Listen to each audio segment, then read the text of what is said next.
আসসালামু আলাইকুম। অনার্স গণিত বিভাগের সকল গুরুত্বপূর্ণ ক্লাস, সাজেশন এবং গণিতের সহজ সমাধান পেতে আমাদের YouTube channel Naim math technique subscribe করে চ্যানেলটির নতুন সদস্য হিসেবে যুক্ত হওয়ার অনুরোধ রইল।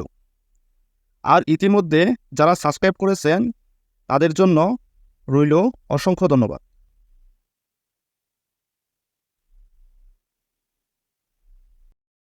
সুপ্রিয় শিক্ষার্থীবৃন্দ, আশা করি সবাই ভালো আছেন। আজ আমি আপনাদের সাথে নতুন একটি ক্লাস নিয়ে হাজির হয়েছি। তো আজ আমরা যে ক্লাসটি আলোচনা করব, অনার্স প্রথম বর্ষ লিনিয়ার অ্যালজেব্রা চ্যাপ্টার 6-এর বি একটি গুরুত্বপূর্ণ ম্যাথ আলোচনা করব। ইতিমধ্যে আমরা চ্যাপ্টার 6-এর বির কিছু গুরুত্বপূর্ণ ক্লাস আপলোড করেছি। তোমরা চাইলেই আমার চ্যানেলের প্লেলিস্ট থেকে ক্লাসগুলো দেখে আসতে পারবে। তো চলো মূল আলোচনায় যাওয়া যাক। আমরা যে ম্যাথটি সমাধান করব, ম্যাথটি এক নজরে দেখে নেওয়া যাক।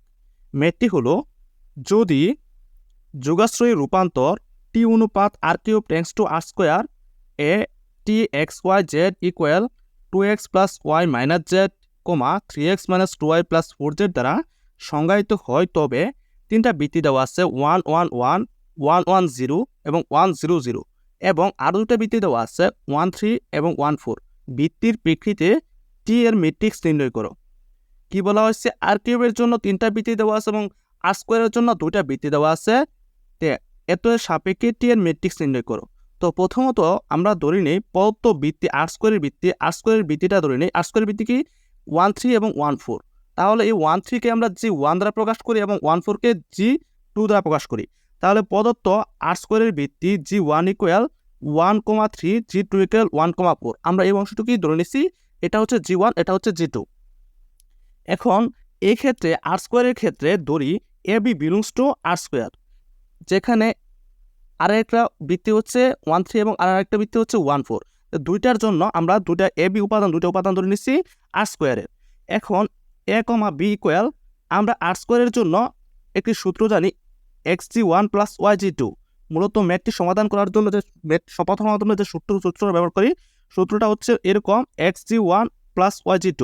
এটা হচ্ছে দুইটা বৃত্তির ক্ষেত্রে। তিনটার ক্ষেত্রে xg1 plus yg2 plus zf3 এরকম হবে। আর যদি f1 বৃত্তি থাকে তাহলে f1 প্লাস f2 এরকম থাকতে পারে। এটা তো 1 নম্বর সমীকরণ। আবার বা a comma b equal xg1 এর মান বসাই আমরা, g1 এর মান হচ্ছে 1 3 এবং g2 এর বৃত্তিটা হচ্ছে 1 4। তো দুটো বসাইলাম। এখন a b ইকুয়াল, এখন x দ্বারা 1 রে গুণ করলে হচ্ছে x এবং y দ্বারা 1 রে গুণ করলে হচ্ছে y। তো x প্লাস y আবার হচ্ছে 3 দ্বারা গুণ করলে 3x 4y। তাহলে 3x প্লাস 4y। এখন আমরা লিখতে পারি না যে x প্লাস ওয়াই ইকুয়াল এ এবং 3x plus 4y equal B. যেহেতু এ বি ইকুয়াল এটা, তাহলে আমরা লিখতে পারি x প্লাস ওয়াই ইকুয়াল এ এবং 3x plus 4y equal B. এখন আমরা একটু কাজ করি। এখন এই দুইটা থেকে x এবং y এর মান নির্ণয় করতে হবে। তাহলে আমরা উপরে যে অংশটুকু আছে এইটুকুকে সমাধান করি। প্রথম সারিকে এটাকে 3 দ্বারা গুণ করে দ্বিতীয় সারি থেকে বিয়োগ করি। তো প্রথম 3 দ্বারা গুণ করলে প্রথম সারিকে আমরা যা পাই, দেখো প্রথম সারিকে 3 দ্বারা করলে হচ্ছে 3x প্লাস 3y ইকুয়াল কি 3a। এটা হচ্ছে 3a। দ্বিতীয় সারি হচ্ছে 3x plus 4y equal b। এখন আমরা দ্বিতীয় সারি থেকে প্রথম সারি বিয়োগ করি। তো 3x থেকে 3x কাটা, এখন 4y বিয়োগ y তে সমান সমান y। এই যে আমরা লিখছি y, প্রথম জবাব আছে এবার রাখলাম প্রথম সারিটা, দ্বিতীয় সারিটার মান নির্ণয় করতেছি। তাই আমরা লিখতে পারি y ইকুয়াল কি হইতেছে আমরা b মাইনাস 3a। তো b মাইনাস 3a এটা। এখন y এর মানটা আমরা এই যে x প্লাস ওয়াই আছে এই সমীকরণে যদি বসাই, ওয়াই এর মান আমরা বসাবো b মাইনাস 3a। তো এখন x plus b minus 3a equal a। তাহলে ওয়াই এর মানটা আমরা এই সমীকরণে বসাইছি। এই ওয়াই এর b মাইনাস 3 এর মানটা যদি আমরা এই সমীকরণে বসাই তাহলে আমরা পাই x এর মান 4a মাইনাস b। এখন আমরা এখান থেকে x এবং y এর মানটা আমরা বসিয়ে দিব কোন সমীকরণে? এই যে 1 নম্বর সমীকরণ পাইছি আমরা এই সমীকরণে বসাই। তো 1 নম্বর সমীকরণে যদি আমরা মানটা বসাই তাহলে আমরা পাই a কমা b ইকুয়াল, এই x এর মানটা যদি আমরা বসাই 4 মাইনাস b, তাহলে হচ্ছে 4 মাইনাস b সাথে হচ্ছে g1 প্লাস y এর মানটা বসাই b মাইনাস 3a এবং g2। এটা 2 নম্বর সমীকরণ। আবার প্রদত্ত বৃত্তি, আবার যে আমাদের প্রশ্নে যে উল্লেখিত ছিল আর কিউবের বৃত্তি, আমরা কি আর স্কোয়ারের বৃত্তি পাইছি এবং আর কিউবের বৃত্তিটা দেখে নাও। এই যে আর কিউবের 3টা বৃত্তি দেওয়া আছে, এই 3টা বৃত্তি।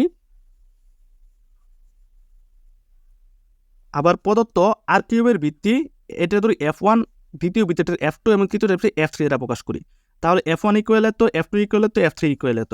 এখন যেহেতু প্রশ্নে যা উল্লেখ আছে যে টি ম্যাট্রিক্সে বলছে যে TXYZ equal 2x plus y minus Z, এবং এইটুকু প্রশ্নে যা উল্লেখিত আছে তা আমরা লিখে নিছি।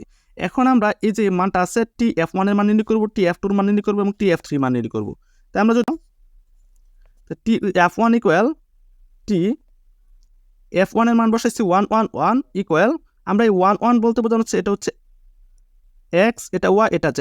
তাহলে x এর মান যদি আমরা এখানে বসাই 2, y এর মানটা 1 বসাইলে 2 প্লাস 1 3, z এর মান 1, তো 3 থেকে 1 বিয়োগ করলে 2, এই যে 2 বসাইছি আমরা। আবার এখানে x এর মান হচ্ছে 1, y এর মান 1, z এর মান 1, তো 3 মাইনাস 2 প্লাস 4, যে 4 3 7, 7 থেকে 2 গেলে হচ্ছে 5, এই যে 5। এখন এটা হচ্ছে a, এটা হচ্ছে b। এখন এই দুইটা a b এর মান বসাবো আমরা কোন সমীকরণ? এই 2 নম্বর সমীকরণে। তো এর মান হচ্ছে 2 এবং b এর মান 5, তো এর মান 2 বসালে 4 2 8, b এর মান 5, তো 8 থেকে 5 গেলে 3, এই যে 3 সাথে হইতেছে g1, এই g1 মাইনাস, আচ্ছা এখানে প্লাস দিলাম, এটা প্লাস দিলাম, প্লাস দেওয়ার সাথে সাথে বির মান হচ্ছে কি 5 মাইনাস 3, 3 বলতে এর মান হচ্ছে 2, তে 5 মাইনাস 3, তারপর হচ্ছে শুধু মাইনাস 1, এই মাইনাস 1 দ্বারা যদি আমরা এই যে প্লাস 1 এর গুণ করি তাহলে হচ্ছে মাইনাস, এই মাইনাস সাথে শুধু 1 দ্বারা জি গুণ করলে তো জি2। অনুরূপভাবে আমরা TF2 এর মান নির্ণয় করি, TF2 T ইন্টু AF2 এর মান হচ্ছে AF2 যেভাবে আছে এই মানটা বসাইলাম। এখন এটা হচ্ছে x, এটা হচ্ছে y, এটা হচ্ছে z। এখন এই মানটা আমরা বসাবো এই সমীকরণে x y z। প্রথম আমরা যদি বসাই 2, y এর মান 1, তে 2 এর 3, এই 3 লিখছি, এবং x এর মান 1, এটার মান 1, তে 3 মাইনাস 2 সমান 1। এখন z এর মান হচ্ছে 0। আচ্ছা এখন এটা হচ্ছে a, এটা হচ্ছে b। এখন a b এর মান বসাবো আমরা এই সমীকরণে, তো সমীকরণে যা বসাই আমরা পাই এটা। অনুরূপভাবে আমরা তৃতীয় লাইনটা নির্ণয় করব, টি ম্যাট্রিক্সটা নির্ণয় করতে হবে। তো TF ইকুয়াল এই যে 3 minus 1 11 minus 8 5 minus 3, 11 minus 8 5 minus 3। এখন এটাকে আমাদেরকে যখন টি ম্যাট্রিক্স নির্ণয় করবো বা ম্যাট্রিক্স রূপায়ণ করব, তখন যে ম্যাট্রিক্সটা থাকবে সেই ম্যাট্রিক্সটা প্রতি সম ম্যাট্রিক্স নির্ণয় করতে হবে। তো টি এর প্রতি সম ম্যাট্রিক্স টি পাওয়ার হচ্ছে টি পাওয়ার বলতে বোঝানো হচ্ছে তোমরা এই সারিকে কলামে রূপান্তর করে দাও অথবা কলামকে সারিতে রূপান্তর করে দাও। তো এখন আমরা যদি সারিটাকে কলামে রূপান্তর করি, যে 3 মাইনাস 1 এটা সারি, এখানে কলামে রূপান্তর করে যে 3 মাইনাস 1, এটা হচ্ছে সারি 11 মাইনাস 8, এটাকে কলামে রূপান্তর করে দিলাম 11 মাইনাস 8, এবং 5 মাইনাস 3, এটাকে আমরা কলামে রূপান্তর করে দিলাম 5 মাইনাস 3। এটাই মূলত আমাদের আনসার, টি এর ম্যাট্রিক্স মাত্র TF ইকুয়াল এইটুকু। তো এটাই মূলত আমাদের আনসার। তো আজকের ভিডিওটি মূলত এই পর্যন্তই ছিল। তো ভিডিওটি ভালো লাগলে অবশ্যই একটি লাইক, কমেন্ট এবং ভিডিওটি অবশ্যই বেশি বেশি শেয়ার করে দেবে। তো দেখা হচ্ছে পরবর্তী নতুন কোনো একটি ভিডিও নিয়ে।